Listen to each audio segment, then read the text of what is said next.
Something else that helps us to move into the experience of the baptism with the Holy Spirit is something that you might not expect me to say. And it's simply this. Sometimes we need to raise the volume of our prayer language.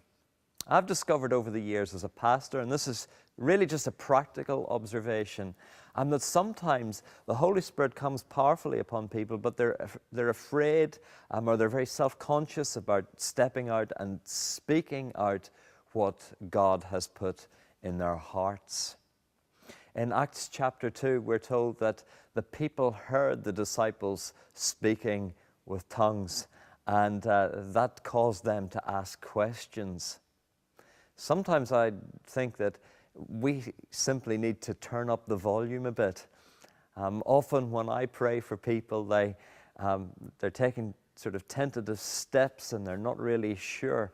And in all honesty, if they just turned up the volume a bit and began to speak out the prayer language, the spiritual language that God has given them, I believe that they would move into a whole new realm, a whole new dimension of the Spirit's power. So it's really very simple. People heard those early believers speaking in tongues, whether you look at Acts 2 or Acts chapter 10, where Peter says that we heard them speaking with tongues and we knew that God had given them the Spirit.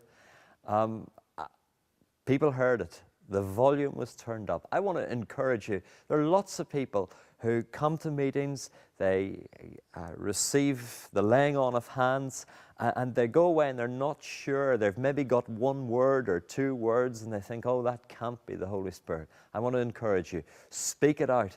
Speak it out loud and clear. If you don't want to do it in public, get in a quiet, private place and begin to speak out what God's put on your heart.